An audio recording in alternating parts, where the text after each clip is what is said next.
Hello everyone, welcome to my channel. If you're new here, hi, I'm Mokshana, and I know it's been a while since I've posted videos here, and I've just finished my master's, so I've been getting a lot of questions regarding my bachelor's, my master's, and everything in between. So this video is going to be all about my bachelor's to master's journey, and if you are someone out there in the science field, research, academic field, I really hope this video helps you out. So yeah, let's get into it. Start from the beginning, which is my bachelor's degree. So I basically did bachelor's of science BSc, mainly in biotechnology, along with other subjects, which was chemistry and zoology. The actual degree was known as BSc in BTCZ, but obviously I was majoring in biotechnology. This was a 3-year course. At least back when I was studying, it was a 3-year course, and I did this degree in Mount Carmel College, which is in Bangalore. Now, during those 3 years, I did get a lot of knowledge on different aspects of biology, like you have cell biology, genetics, biochemistry, microbiology, all of that sorts. Along with that, we also had some practicals and laboratory experiments and courses that we had to take. Definitely learn some skills there, but at the end of the day, it's still not like a research lab where you actually are working in the field. This was a basic bachelor's degree, and at the end of it, I think in the last 6 months, we had to do like a project which was not very focused on research, like core research based. We just had to do something to just get some hands-on skills about experimenting, building a hypothesis, doing some literature study, and all of that. So we did have like a project at the end of the 3-year course. Once you finish all of that, you basically get a BSc in BTCZ. In the beginning, I didn't even know which field I wanted to really like specialize in, Even at the end of bachelor's, I wasn't really sure, but after that, I started doing a lot of research and like literature survey and what was actually out there and everything. And I started leaning more towards the immunology. The pandemic might have made the field more interesting to me, but I felt like, okay, this is something that I can explore and really move forward. Get that, I was still not 100% sure. It was something that I was really interested in and enjoyed learning, and I just wanted to go ahead and explore that field. Also, side note, if you are a bachelor student and you're still not sure, you're still confused, you don't know what you're really interested in, you feel like you're not really interested in anything, it's okay. I was in that situation too.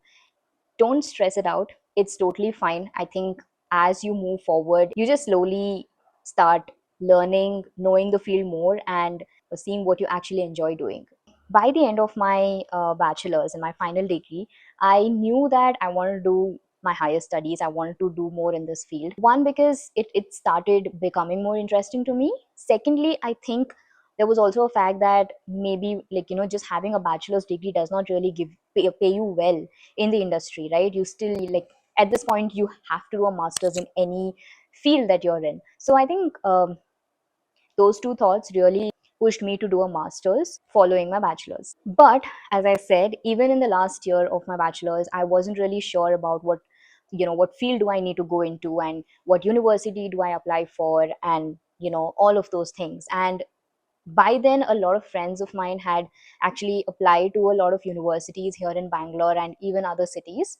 I think one thing I always knew was that if I'm doing my master's, I really wanted to do in an institution which could give me a lot of exposure and hands-on experience in a actual research field. So these kinds of skills will give you an actual research experience, and which is required for you as you move forward in the field, rather than just like laboratory practices and experiments. And I knew that most of the universities had just that, like a laboratory course, and then you go to the lab and you learn few techniques, and then you get done with that. I knew that that's not something that I wanted to do. I wanted to be more in the field, know how it works in the research field, in the research laboratory. And it's not only about the bench work, you learn a lot of things.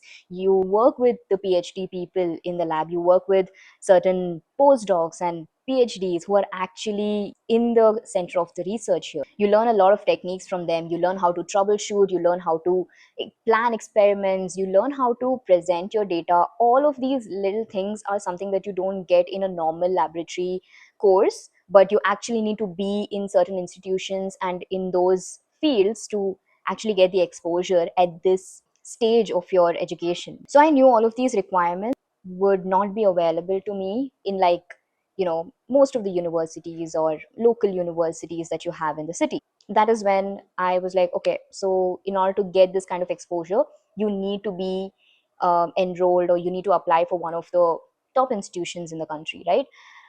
But by the time I did all of this figuring it out and mind work and everything, my bachelor's was done basically. So I finished my bachelor's, and I did not have time to apply to those institutions and to write I did not know anything.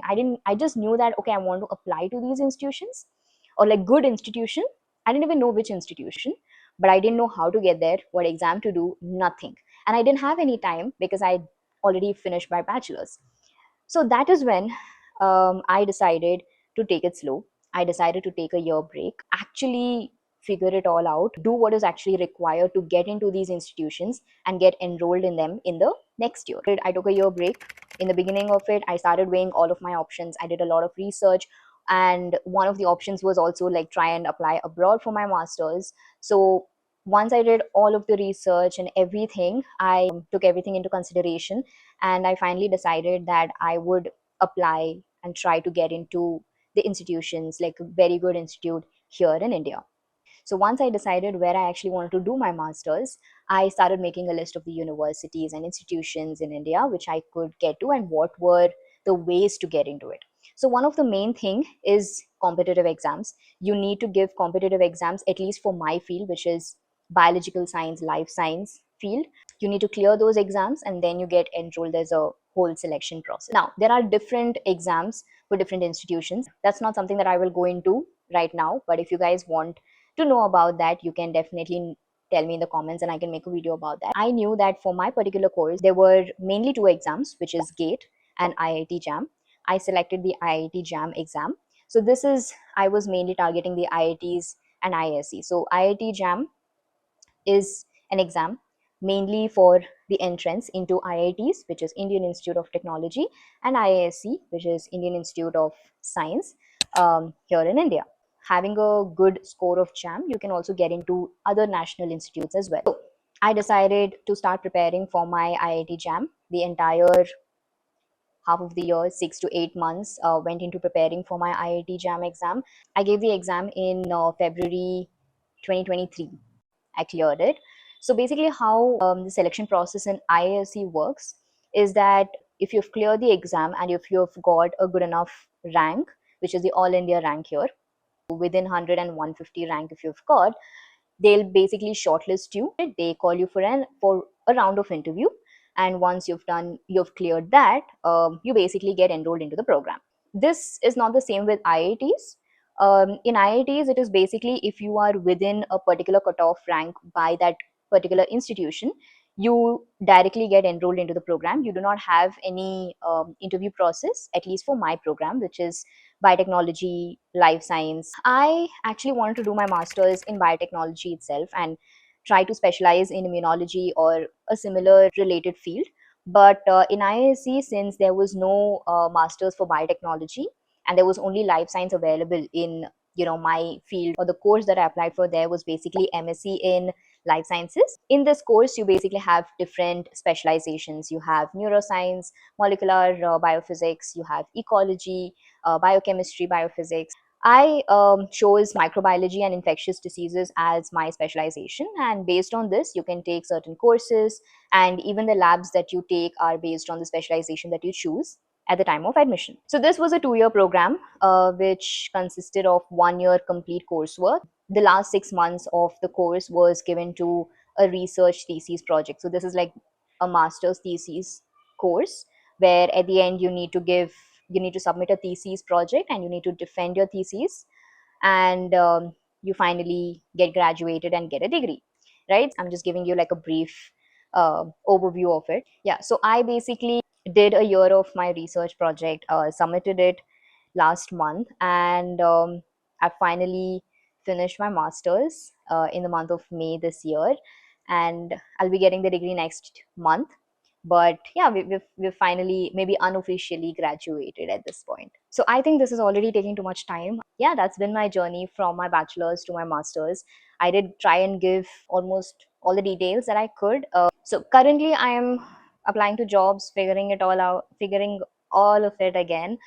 I am applying to jobs as well as research labs. I'm also seeing if I want to take a higher degree, and yeah, just figuring it all out once again. And that's just how life is, all right?